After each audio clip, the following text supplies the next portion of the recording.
Of course, when you run into Roger Federer at the art museum, you're going to ask him to try on your new shawl.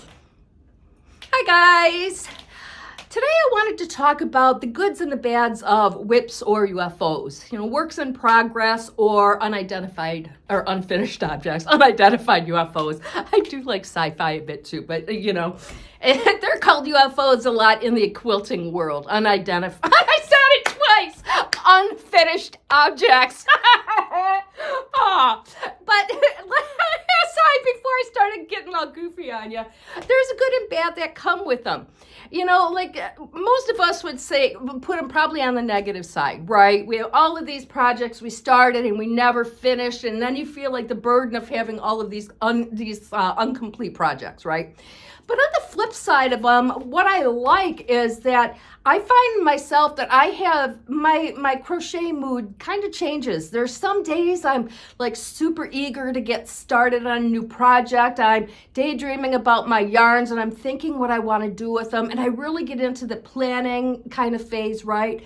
And then there's other days where it's like, I just want a project that I can pick up and go on that's already kind of in the midst of something. There's projects sometimes that I want to get done completed quickly, you know, redundant words there, but you know, it happens.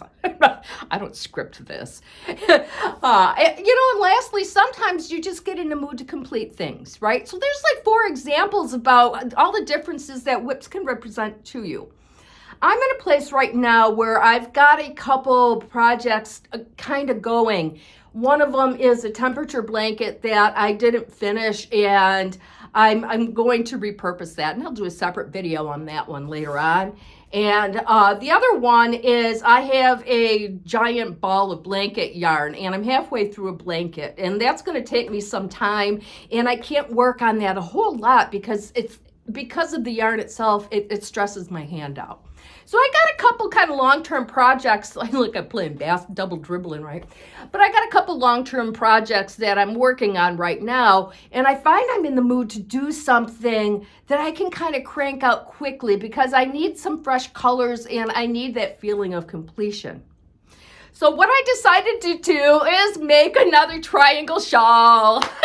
I love making them because you know, within a couple of days, you can play with some beautiful yarns and some gorgeous patterns, and you have a completed project. It's just very satisfying for me.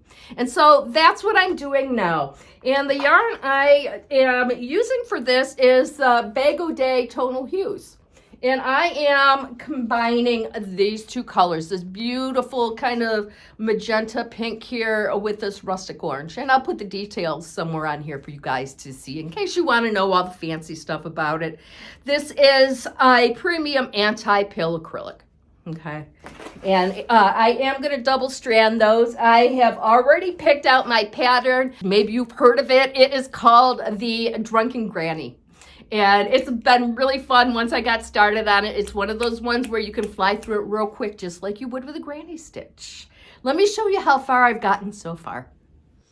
This is the Drunken Granny Stitch. The difference between the Drunken Granny Stitch and a regular Granny Stitch is you do your 3 double crochets, you do a chain 1, and you do an additional 4th double crochet.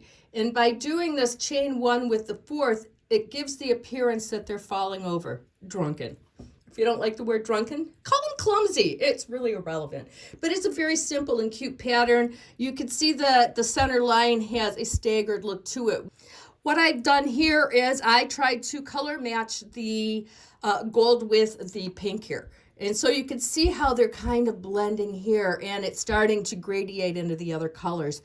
I am not going to pan out because I don't want to show you how beautiful this is turning out until I'm done with the whole shawl.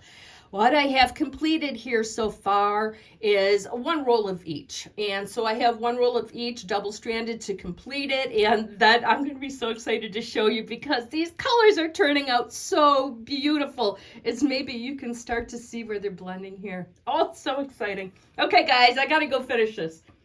Since I am trying to color match this, I thought I would take you along for the process. This is where I finished off, and this is where I need to go with it. I'm going to zoom the camera in a little bit for you. this is where I finished, and this is how much I have left before I add in my new skeins here, or my new cakes. So because I am coming in on the pale version of these colors right now, with the orangey rust here, I'm going to have to pull it out of the center. But to match the pink with the pink here, I don't have that pale pink in the middle. So I'm going to have to come from the outside here. And when you're crocheting, it's the easiest way to crochet is when you can find your pull from the center. It's just flawless when you're working it that way. It's kind of a pain in the neck when you have to pull from the outer ring here. And this is what I do instead.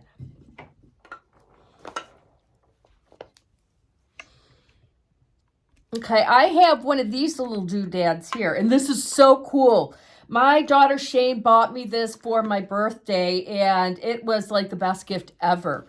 So when you have to work from the outside of your skein, this is just a magnet, and this is loosely put together so you have a nice spin on it.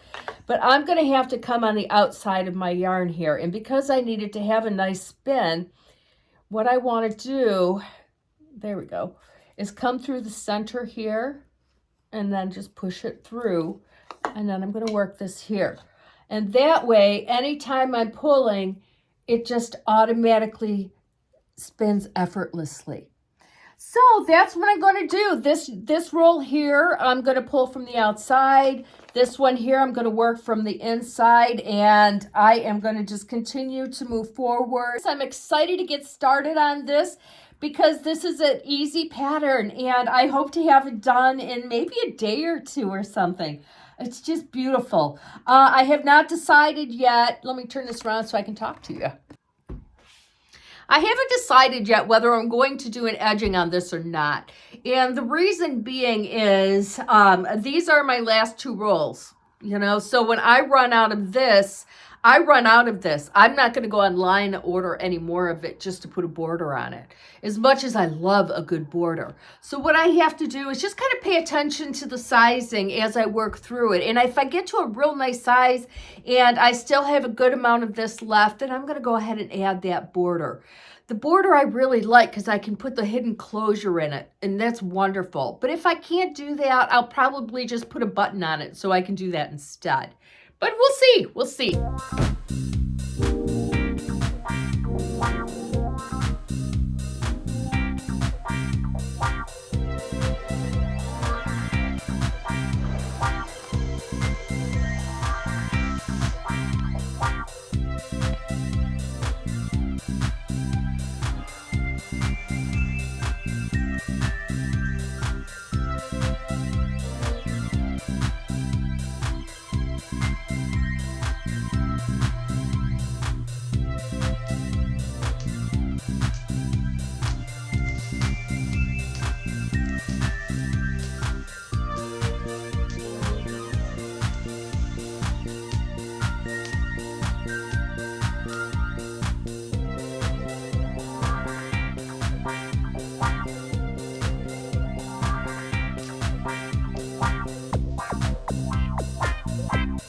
I think it turned out beautiful. I couldn't be more pleased.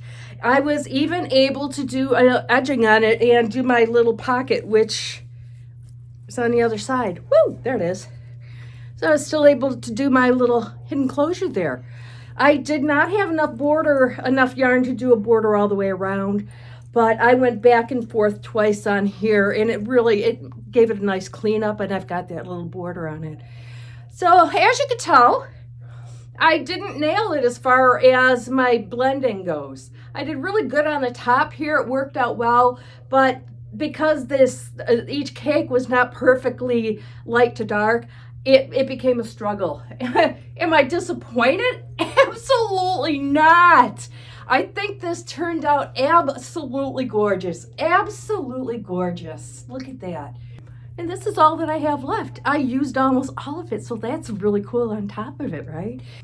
This is a really fun project to do. I think you should go click on that link and give it a try.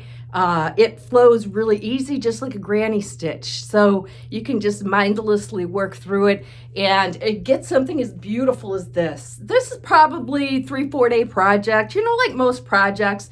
It just depends on how much time you dedicate into putting into it. You know, but I don't see why you couldn't do this in 3 days if you're putting it, you know, a good weekend, kind of Friday, Saturday, Sunday. This has been washed once. It has not shrunk, and it turned out beautiful.